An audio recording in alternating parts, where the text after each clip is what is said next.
Shalom Bapak Ibu yang dikasihi Tuhan, bersyukur atas anugerahnya ya. Pagi hari ini kita bangun dalam keadaan sangat baik. Ayo tetap sukacita, doa, yuk sama-sama. Bapa Allah Roh Kudus, kami bersyukur kepadamu buat pagi hari ini. Sungguh Engkau Tuhan Allah yang baik. Tuhan telah menyediakan hari yang baru bagi setiap kami. Dan kami boleh menikmati hari ini Tuhan, hari yang Tuhan sudah jadikan. Dan terima kasih buat segala penyertaan dan kebaikan Tuhan, kami boleh beristirahat dengan sangat baik. Kami sehat, kami kuat, kami bersuka cita di dalam Tuhan.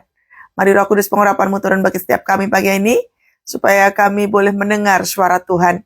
Ajar kami, didik kami, supaya kami menjadi anak-anak Tuhan, menjadi murid-murid Tuhan, yang seperti yang Kau mau. Terima kasih, ajar hamba-Mu, urapi hamba-Mu ya Tuhan, yang tidak ada apa-apanya ini, supaya apa yang hamba sampaikan adalah isi hati Tuhan. Terima kasih, di dalam nama Tuhan Yesus. Haleluya. Amin. Dahsyat sekali. Ya, tema kita pagi hari ini adalah awasi hati dan pikiranmu. Hati dan pikiran adalah milik kita. Harus diawasi. Ya, harus diawasi. Amsal 4 ayat yang ke-23. Ini ayat familiar banget. Udah populer. Ya, mari kita belajar dari satu ayat ini. Bagaimana kita harus mengawasi hati dan pikiran kita. Karena baik hati dan pikiran itu yang menggerakkan roda kehidupan kita. Ya, ayo buka sama-sama. Baca sama-sama. Ya, jagalah hatimu dengan segala kewaspadaan. Karena dari situlah terpancar kehidupan. Nah, jagalah hatimu. Mengapa saudara kita itu harus menjaga hati? Tadi sudah saya sampaikan bahwa hati kita ini, termasuk pikiran, itu adalah punya kita. Masing-masing orang itu kan punya hati toh, punya pikiran. Jadi harus kita jaga. Tidak bisa kita menyalahkan orang lain gitu ya. Saya marah karena itu, saya sakit hati karena si itu gitu ya. Marah boleh, sakit hati boleh. Tetapi sekali lagi, kalau ada kalimat begini, jagalah hatimu, berarti yang menjaga siapa? Kita toh. Kita yang harus bertanggung jawab terhadap kualitas hati dan pikiran kita. Makanya kita lihat dulu nih. Jagalah hati itu tuh menjaga yang seperti apa? Agar supaya kualitas hati kita dan pikiran kita benar. Ya. Jagalah hati. Artinya pengertian yang pertama seperti ini. Menjaga dengan penuh kesetiaan dan kehati-hatian. Hati ini, saudara, ya, saya sering sampaikan kepada saudara, jangan simpan sampah di dalam hati. Mengapa kita tidak boleh simpan sampah di dalam hati? Sampah itu tuh bikin busuk, bikin penyakit. Anda punya luka sama siapa? Kecewa dengan siapa? Segera bereskan. Terkadang yang membuat kita tidak bisa mengampuni kesalahan orang itu karena kita membiarkan diri kita ditumpukin banyak sampah. Kita nggak sadar bahwa dampak daripada sampah di dalam hati yang numpuk itu menyebabkan karakter kita jadi berubah. Contoh, perkataan kita jadi kasar, jadi nyelekit, jadi gampang ngata-ngatain orang, gampang ngutuk orang. Itu penyebabnya adalah karena banyak sampah di dalam diri kita. Itu loh. Jadi kalau Anda lihat entah diri Anda ataupun siapa saja, kalau punya gejala yang kayak tadi itu, pertanda bahwa sampah kehidupannya banyak banget yang nggak dia buang. Itu penting, saudara. Makanya dikatakan menjaga dengan penuh kesetiaan. Kalau tahu berlian, ya, berlian itu kan mahal, toh, saudara. Kita nggak mungkin simpan sembarangan, toh, berlian itu. Berlian, atau kita punya perhiasan, nggak mungkin ditaruh sembarangan, karena itu harganya mahal. Hati di dalam kita itu juga demikian. Dijaga dengan penuh kehati-hatian. Bahkan setia untuk menjaga hati itu. Karena sekali lagi, hati itu sedikit saja kegores, maka akan menimbulkan luka. Goresan luka di dalam hati akan menyebabkan luka, dan numpuk-numpuknya luka menyebabkan sampah. Makanya sampah di dalam hati itu mengubah semua kehidupan. Karena kalau karakter kita sudah berubah, maka cara kita punya kehidupan juga pasti berubah. Itulah pentingnya untuk menjaga hati. Firman Tuhan katakan di kitab Amsal adalah jagalah hatimu. Kita yang bertugas menjaga hati. Yang kedua, pengertian yang kedua kata jagalah itu artinya begini. Lebih dari sekedar menjaga, karena dari sanalah keluar kehidupan. Nah, seperti tadi yang saya bilang bahwa cara kita hidup tergantung bagaimana kualitas hati kita. Kita mau berdamai, kita mau punya sukacita, kita mau hidup berbahagia, kita mau apa? Tergantung dari kondisi hati kita. Makanya kualitas hati harus diperhatikan. Kualitas hati harus diperhatikan. Ini adalah keluarnya kehidupan di dalam kita. Coba aja saudara, Anda yang numpuk-numpuk sakit hati, pasti cara kehidupan Anda tidak disukai banyak orang. Karena apa? Waktu luka itu banyak, sampah itu numpuk, maka kita yang tadinya terluka akan cenderung melukai orang lain. Kenapa? Karena hati yang luka itu sedikit saja kegores, sedikit saja dia sensitif, maka ketika dia bersenggolan dengan orang lain, maka dia tanpa sadar dia melukai orang lain. Makanya dikatakan begini toh, tidak hanya sekedar menjaga, karena itu adalah pintu akses kehidupan kita itu. Oleh sebab itu pentingnya kita menjaga hati. Penting sekali. Perkataan kita, cara kita berpikir, semuanya berawal dari hati. Bahkan termasuk apa yang kita ucapkan itu pun berawal dari hati. Ya, jagalah hatimu dengan segala kewaspadaan. Nah pertanyaannya begini, kenapa yang dijaga itu hati? Kenapa kok enggak mulut? Gitu ya, mulut juga dia. Kenapa kok gini? Kenapa kok enggak tangan? Kenapa kok enggak kaki? Sebenarnya semuanya harus dijaga. Pikiran kita, ya, mata, mulut, telinga, tangan, kaki, semua organ, semua ini ya, yang dipakai untuk kita beraktivitas, semuanya itu perlu dijaga. Tetapi kenapa di kitab Amsal itu hati yang diperhatikan? Ayo, kenapa? Pertama, hati itu ketika saya cari sumbernya, hati itu adalah tempat pikiran, kehendak, dan motivasi berasal. Nah, menarik sekali. Waktu orang kena overthinking misalkan, ya. Overthinking itu kan namanya overthinking, pemikiran. Ketika pikiran kita tuh over, artinya apa toh? Terlalu belum kejadian udah dipikirin gitu ya. Itu kan sumbernya dari hati. Hati yang nelongso, hati yang luka tadi tuh, hati yang kecewa, hati yang sensitif itu, dari sini naik ke atas, ke dalam pikiran sini, timbul overthinking, negative thinking, pikiran-pikiran jelek, ngumpul di sini. Nah, ketika ngumpul di sini, perhatikan, maka kehendak kita, motivasi kita tergantung yang ada di dalam sini. Yang artinya apa toh? Tiba-tiba engkau mageran, gak bersemangat, engkau tiba-tiba jadi mengalami satu kelemahan di dalam tubuhmu. Karena apa? Pikiran. Pentingnya menjaganya itu dari sini, saudara. Semua itu berawal dari hati. Karena baik di dalam hati itu akan naik di dalam pikiran sini. Nah, banyak orang tuh begini. Kalau dikasih tahu, sukanya bilang begini. Kamu nggak tahu sih apa yang saya rasakan. Kamu nggak tahu sih. Saya itu terluka. Kamu nggak tahu sih. Iya.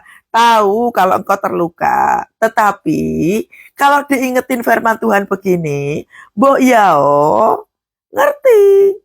Sebab kenapa banyak orang tidak bisa mengampuni karena apa? Luka. Banyak orang dimusuhin. Saya itu punya teman, ya, punya teman. Teman saya ini sebenarnya orangnya baik. Orangnya baik, pinter, ya, multi talent gitu. Tapi sayangnya hatinya banyak sampah. Karena dia banyak sampah, nggak pinter bergaul. Karena apa? Setiap kali bergaul kesenggol dikit, marah, tersinggung. Omongannya jadi kasar, nyelekit. Karena apa toh? Pikirannya terlalu negatif. Semua berawal dari mana? Sampah yang numpuk di sini. Makanya hati itu tuh mempengaruhi motivasi, mempengaruhi kehendak kita, mempengaruhi cara kita mau melakukan. Makanya kenapa kitab Amsal mengatakan jagalah hatimu. Kenapa kok harus hati yang ditulis? Karena semuanya itu adalah akses. Semuanya itu adalah hal pertama yang akan terjadi ketika kita mau melakukan sesuatu, kita mau membuat keputusan. Ini semua berawal di sini. Ketika orang nggak mau lagi berdoa, contoh katakanlah. Karena apa tuh? Kenapa orang nggak mau berdoa? Yang pertama kecewa dengan Tuhan. Ya. Yang kedua, ketika hatinya nggak beres, maka hilang minat, hilang motivasi. Karena dari hati tadi itu loh, naik ke atas.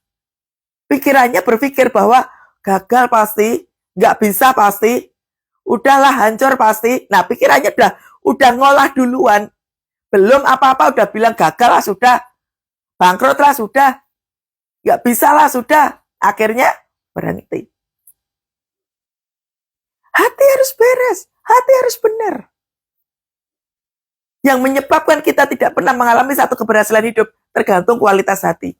Makanya dikatakan apa? Jagalah hatimu dengan segala kewaspadaan. Waspada itu berarti apa toh? Berawas-awas. Kayak satpam itu loh, kayak polisi. Menjaga dengan sungguh. Nah, hati, kenapa kok harus hati yang dijaga? Pengertian yang kedua itu adalah mengawasi apa yang keluar dan masuk. Mengawasi apa yang keluar dan masuk. Yang keluar masuk itu apa? Pikiran, perasaan, niat. Pikiranmu kemasukan apa? Kalau kita nih, misalkan kita punya masalah, kita curhat kepada orang lain, kebetulan orangnya salah lagi yang dicurhatin. Masuklah pikiran negatif. Kita terima begitu saja. Maka semuanya itu akan apa? Ya hati kita akan ngikutin pikiran kita. Keluar masuk pikiran itu penting, saudara. Mesti kita yang harus perhatikan. Pinter-pinternya memfilter apa yang kita dengar. Karena apa yang kita dengar itu masuk ke dalam pikiran. Dan hati itu adalah akses keluar masuk pikiran, perasaan. Rasa-rasanya aku gak disukai. Rasa-rasanya gagal deh.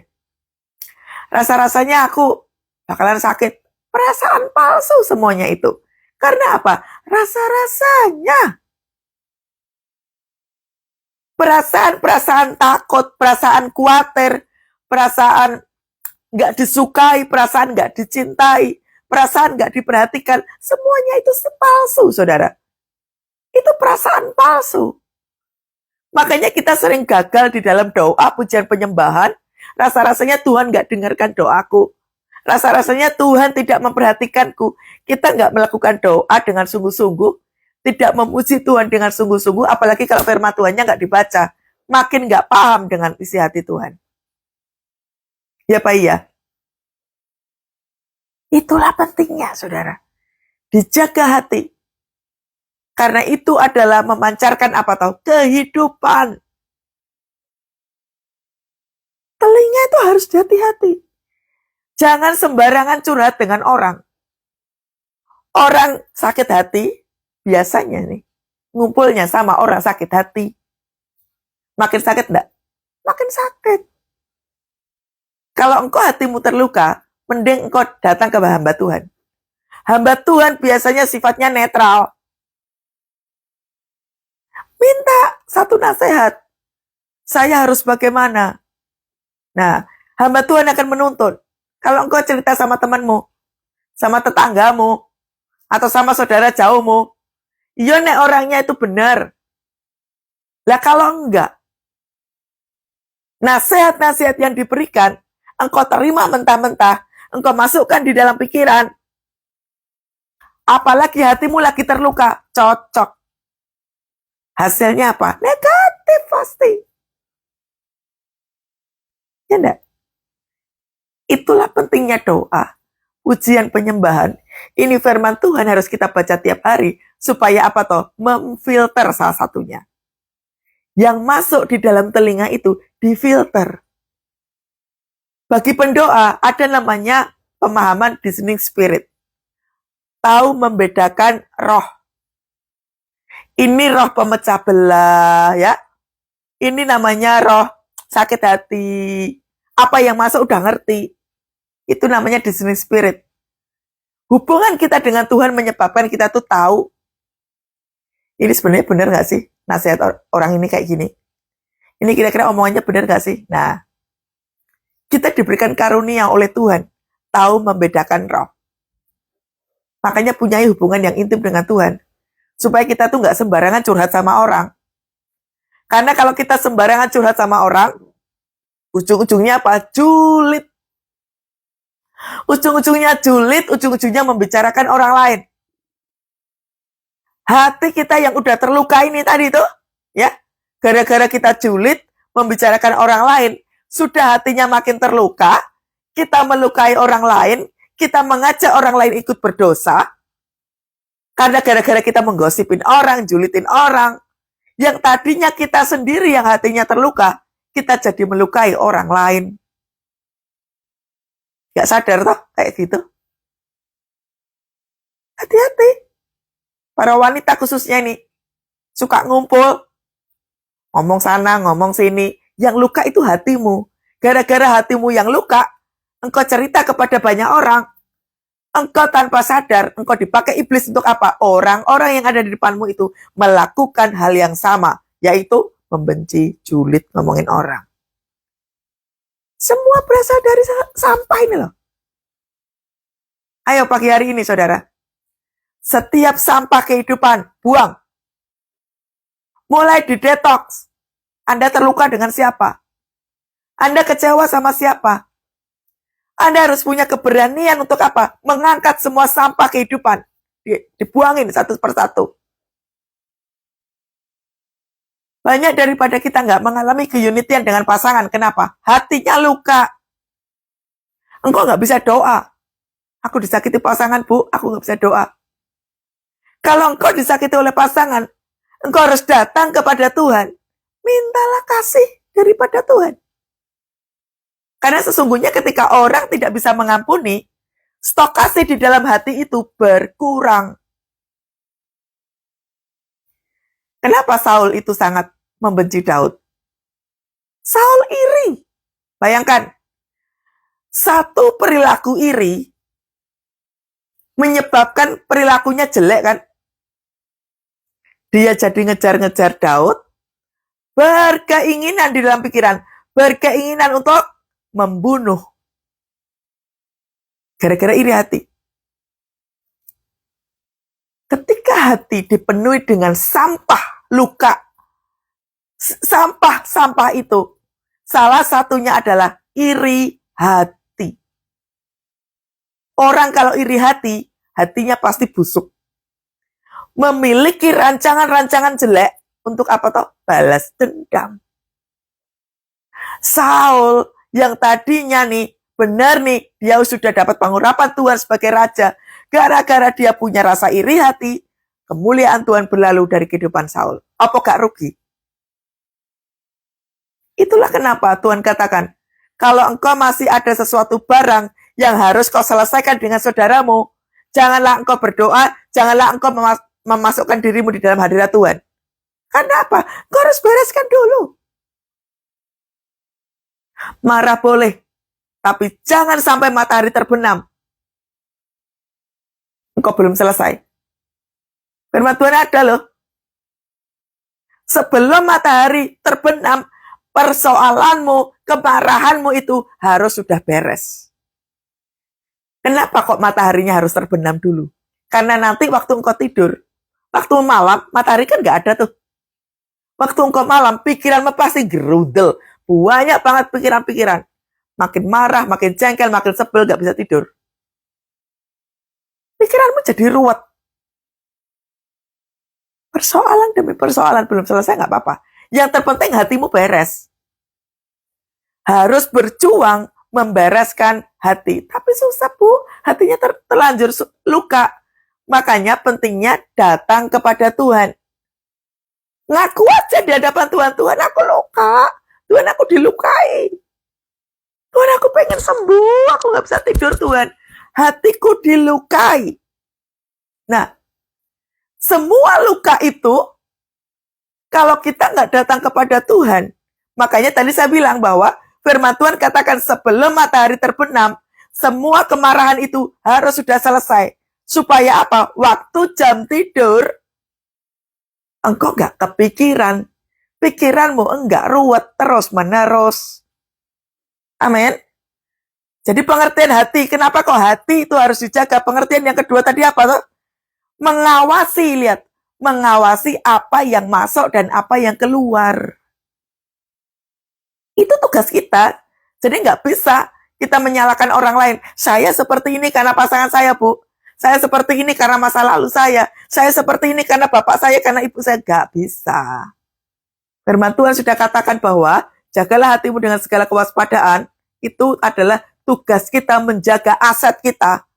Aset kita apa? Hati. Aset kita lainnya apa? Pikiran. Punyai satu kreativitas, teknik menjaga hati dan pikiran. Jadi nggak dikit-dikit marah, nggak dikit-dikit kecewa. Marah boleh, saudara. Tapi kalau bermultiplikasi, marah. Nah, itu yang berbahaya. Untuk masuk dalam hadirat Tuhan bakalan susah. Tuhan pengen memberkati kita. Tuhan pengen menyembuhkan sakit penyakitmu. Tapi kalau engkau marah terus, gak mau mengampuni, bagaimana bisa disembuhkan Tuhan? Tuhan pengen memberkati engkau secara keuangan. Tapi engkau luka terus hatinya. Gak bisa mengucap syukur. Gak bisa berterima kasih. Nah, orang gak bisa mengucap syukur dan berterima kasih itu karena apa toh? Hati. Kecewa terus, merasa kurang. Merasa tidak dicukupi. Pikirannya jelek. Gaji cuma segini, pendapatan cuma segini. Nah ini, membiasakan diri kecewa, membiasakan diri terluka, pikirannya jelek, suka negatif. Itu loh, berawalnya tuh kayak begitu. Mengapa banyak para istri gak puas terhadap suaminya? Gaji cuma segini, jualannya cuma segini. Lalu kita utang sana, utang sini. Semua berawal dari mana toh? Ini loh gara-gara hati. Hati disertai dengan perasaan-perasaan palsu. Wah, Tuhan gak tolong. Udah doa Tuhan gak tolong. Udah kita cari aja pertolongan dari yang lain. Cari pinjaman online. Cari utang sana, cari utang sini. Semuanya itu berawal dari hati kita yang suka terluka. Akhirnya naik ke atas pikiran sini. Kemudian timbul apa? Timbul apa toh? Pemikiran negatif. Kalau nggak utang nanti nggak bisa bayar. Kalau nggak utang nanti nggak bisa makan. Kalau nggak utang nanti bisa ini. Nah itu. Orang yang bersuka cita akan mampu mengucap syukur. Orang yang mengucap syukur, orang gampang utangan. Orang yang hatinya bersuka cita, orang yang penuh dengan ucapan syukur, tidak gampang mengutuk ini perkataan.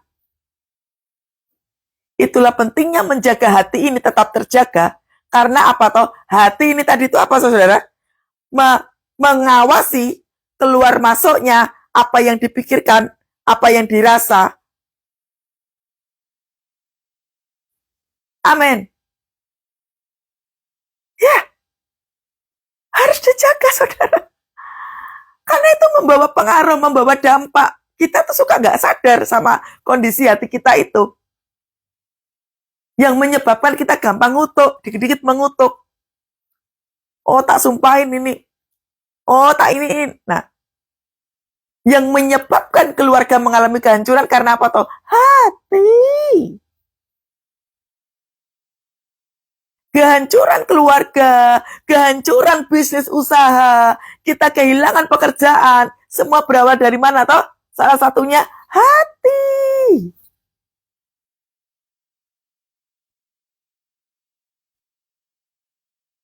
Doa kita nggak dijawab sama Tuhan. Lalu kita kecewa sama Tuhan. Padahal Tuhan mau menjawab yang lain. Tapi karena kita kecewa sama Tuhan, kita berhenti berdoa. Rugi nggak? Rugi. Yang menyebabkan berkat itu nggak masuk gara-gara apa? Hati lagi nih, hati. Coba saudara, koreksi hati dengan benar. Tadi dikatakan apa? Jagalah hatimu dengan segala kewaspadaan. Penuh dengan kehati-hatian. Digenggam dengan kuat. Karena sekali lagi, hati itu adalah akses keluar masuknya segala pikiran, perasaan yang sifatnya apa? Palsu. Kenapa banyak orang overthinking? Kenapa banyak orang over panik, over cemas, nggak bisa tidur, mengalami kelemahan tubuh? Hatimu penuh dengan sampah.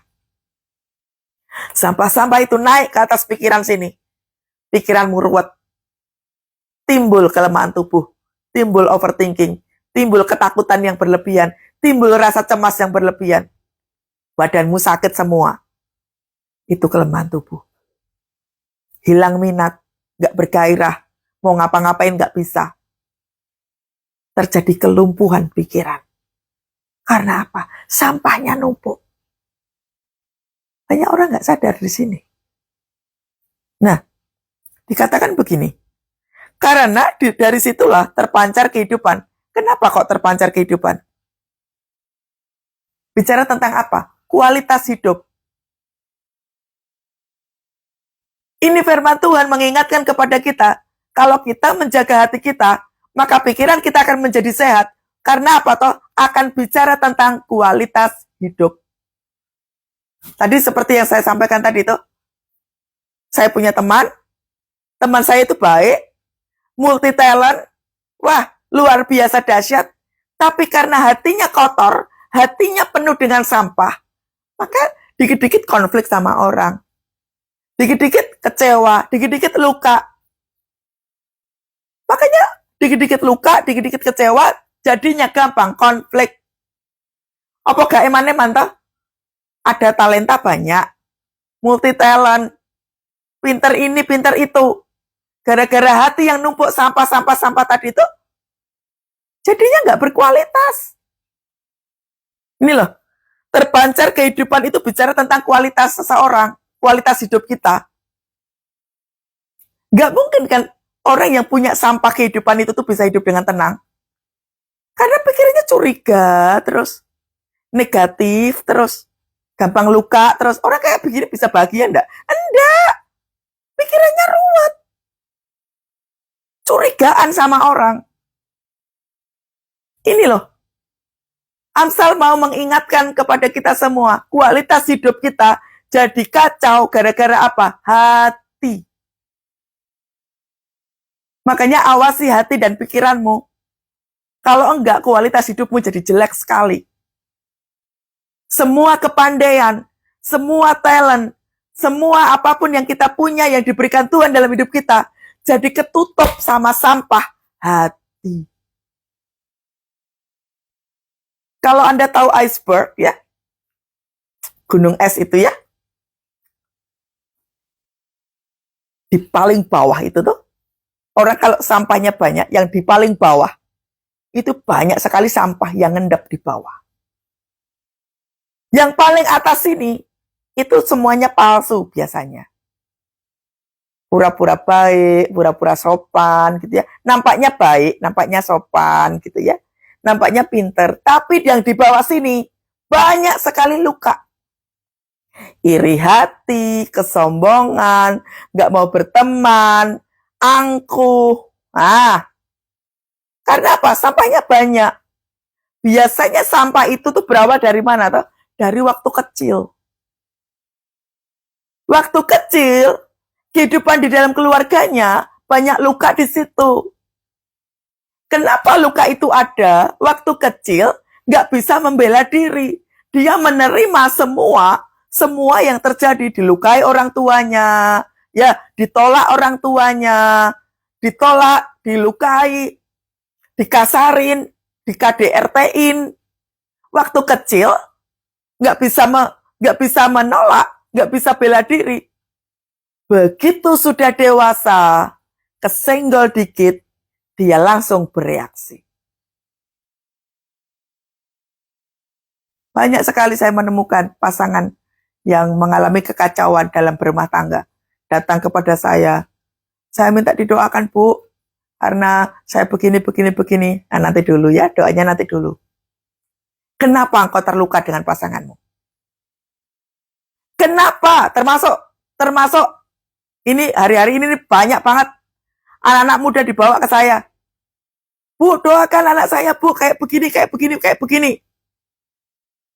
Anak menjadi stres, menjadi frustrasi, jatuh dalam dosa. Yang ditanya duluan pasti orang tuanya. Kenapa kok anak seperti itu? Banyak para orang tua tidak menjaga kualitas hati dan pikiran. Orang kalau sibuk terus, pikirannya pasti nggak benar. Nih, engkau sibuk karena apa? Kalau sibuk terus sampai engkau nggak bisa menjaga keluarga, pikiranmu pasti nggak benar. Keluarga itu kan tanggung jawab, keluarga itu kan berkat toh. Keluarga adalah berkat Tuhan yang harus dijaga. Kok sampai anakmu frustrasi? Nggak suka tinggal di rumah, kabur-kaburan, berarti kan anak nggak happy toh di dalam keluarga. Berarti ada orang tua yang pikirannya nggak benar. Apa yang menyebabkan anak itu begitu? Pasti ketahuan nanti ini orang tuanya kenapa. Baru kemarin ya, saya kedatangan seorang anak muda gitu ya. Kamu kenapa kok cari cowok kayak begini? Iya karena dia laki-laki yang baik, karena dia sabar, karena dia ini. Saya bilang, baik, sabar, murah hati ada di papa kamu enggak? Dia dengan cepat menjawab, tidak. Jangan biarkan anak-anakmu cari kasih di tempat lain. Karena kasih di dalam rumah enggak full, enggak sempurna, enggak ada. Karena papi maminya enggak sabar, enggak baik, enggak memperhatikan, makanya dia cari yang lain. Ini loh saudara, Anda enggak bisa suruh-suruh anak Anda itu minta didoakan, minta ini. Anda yang harus berubah. Kenapa para orang tua tidak bisa baik, tidak bisa sabar, tidak bisa tidak bisa menyenangkan hatinya ini loh, gak beres. Makanya pikirannya ruwet. Orang tua yang hatinya gak beres, pikirannya ruwet, lambat laun anakmu akan sama. Karena tinggal satu rumah. Engkau tidak bisa menghadirkan damai sejahtera Tuhan. Gara-gara apa toh? Hati. Jadi, kenapa di sini tertulis terpancar kehidupan? Bicara tentang kualitas hidup. Perhatikan kualitas hidup, saudara. Tapi kan saya ditinggalkan pasangan, Bu. Bisa. Sekalipun Anda ditinggalkan pasangan, Anda bisa membuat kehidupan itu menjadi indah. Selama apa? Selama hatimu dijaga dengan benar, dengan penuh dengan segala kewaspadaan, bisa. Karena sekali lagi, hidup berbahagia atau stres, itu pilihan. Anda mau berbahagia, Anda mau sakit-sakitan, itu pilihan. Maunya bahagia atau enggak, itu pilihan. Yang memilih kita, yang punya kehidupan kita nggak bisa mengatakan bahwa saya kayak begini karena itu. Nggak bisa. Anda nggak bisa nunjuk orang lain. Kita sendiri yang harus menciptakan. Firman Tuhan di kitab Mazmur dikatakan bahwa hari ini adalah harinya Tuhan. Mari kita apa? Bersuka ria. Lah kenapa kok stres? Kenapa kok dipenuhi dengan kemarahan terus-menerus? Nggak bisa kita menyalahkan orang. Tuhan sudah kasih tahu, hari ini adalah harinya Tuhan. Tuhan suruh kita apa? Bersuka cita. Siapa suruh uring-uringan? Siapa suruh penuh dengan kemarahan? luka hati, kecewa. Kita yang berkeputusan. Makanya Amsal katakan apa toh? Jagalah hati. Kalau versi bahasa Inggrisnya adalah guard your heart. Guard itu tuh artinya nggak sekedar menjaga loh saudara. Bener-bener dikawal. Bener-bener digenggam. Nggak boleh ada yang mencuri, melukai. Itu namanya guard, ya. Nggak cuma sekedar dijaga, tapi bener-bener dikerangkeng, dijaga, diapain lah pokoknya. Supaya tidak ada dari luar itu melukai, merusak, mencuri. Iblis itu mencuri, membunuh, dan membinasakan. Dia mencuri hatimu. Supaya apa? Hilang sukacita. Nggak bisa damai sejahtera.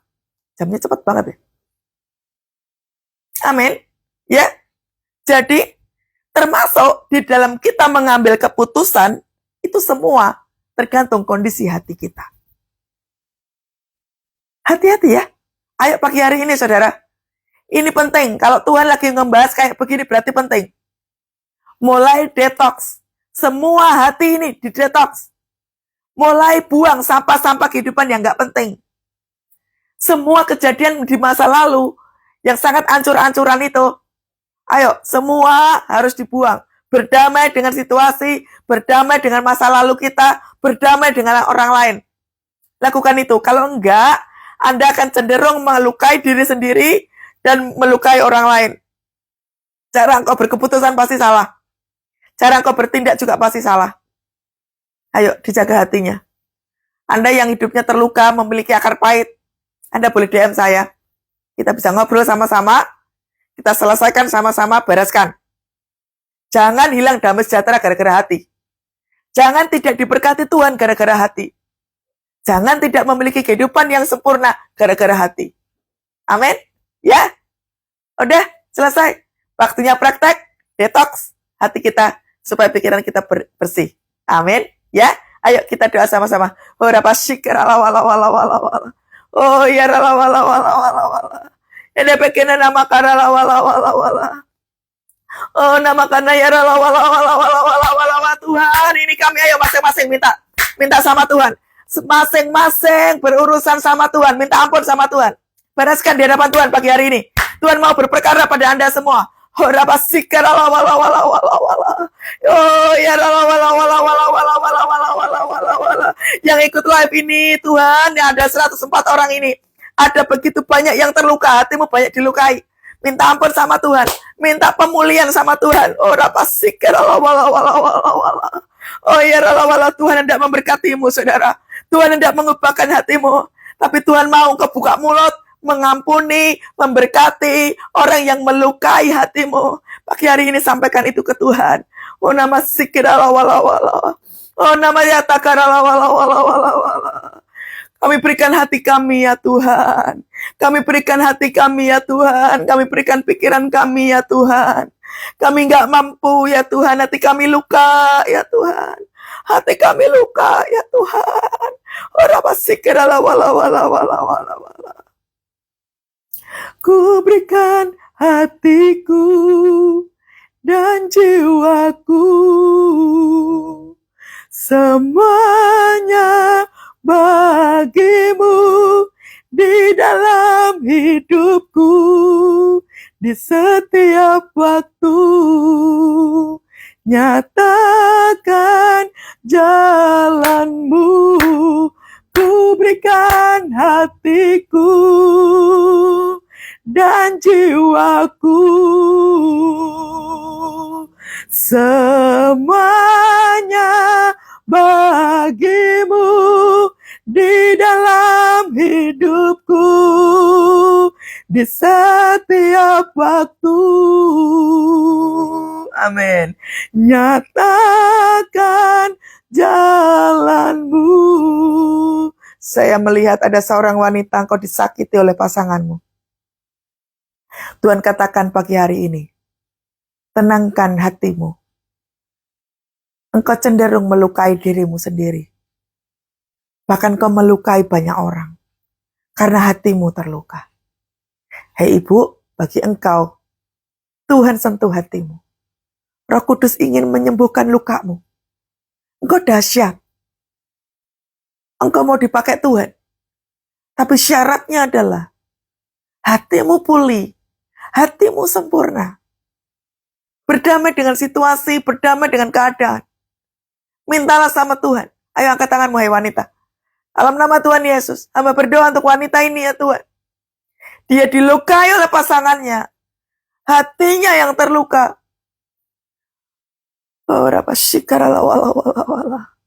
Hatinya terluka. Sampai dia melukai anak. Kata-katanya kasar terhadap anak. Di dalam nama Tuhan Yesus, hamba berdoa untuk wanita ini. Pulih hatimu. Sembuh lukamu. Dalam nama Tuhan Yesus. Pagi hari ini, hai perempuan. Engkau melukai anakmu. Minta ampun terhadap anakmu. Anakmu lagi sekolah, pulang dari sekolah minta ampun. Peluk anak itu, minta ampun. Engkau udah kasar terhadap dia. Tuhan, hamba berdoa. Pemulihan terjadi atas ibu ini, Tuhan. Bahkan pemulihan terjadi terhadap anak yang dia lukai. Di dalam nama Tuhan Yesus. Kuasa ilahi turun. Terima itu dalam nama Tuhan Yesus. Hatimu pulih. Hatimu sembuh. Dalam nama Yesus. Dalam nama Tuhan Yesus. Oh, rabasyikar wala wala wala wala wala wala wala. Oh ya wala wala wala wala wala wala wala. Oh, ada pasangan suami istri. Anda ditipu secara keuangan. Tuhan hendak mengembalikan semua yang hilang itu. Tapi syaratnya adalah engkau memberkati orang yang sudah menipu itu. Lepaskan berkat. Lepaskan pengampunan. Doakan senantiasa. Tuhan hendak membuka jalan yang baru. Terima itu. Dalam nama Tuhan Yesus. Dalam nama Tuhan Yesus. Terjadi pemulihan secara keuangan. Dalam nama Yesus. Dalam nama Tuhan Yesus. Yes Tuhan, terima kasih. Biarlah roh sukacita dan sejahtera memenuhi kami pagi hari ini Tuhan. Dalam nama Tuhan Yesus. Kuasa sempurna. Turun bagi setiap kami. Sembuh. Pulih hati. Dalam nama Tuhan Yesus. Setiap pikiran ruwet. Aku berkatakan damai sejahtera Tuhan. Menyembuhkan. Membuat stabil pikiran. Jadi tenang. Dalam nama Tuhan Yesus. Dalam nama Tuhan Yesus. Terima kasih Bapak. Ayo katakan bersama-sama. Dan kiranya berkat daripada Allah Bapa, Putra dan Roh Kudus. Menyertai kehidupanmu. Memberkati keluargamu. Memberkati pekerjaanmu. Memberkati bisnis usahamu. Memberkati kesehatanmu. Memberkati hatimu. Di dalam nama Tuhan Yesus. Berlimpah-limpah kasih setia Tuhan. Menyertai kita semua.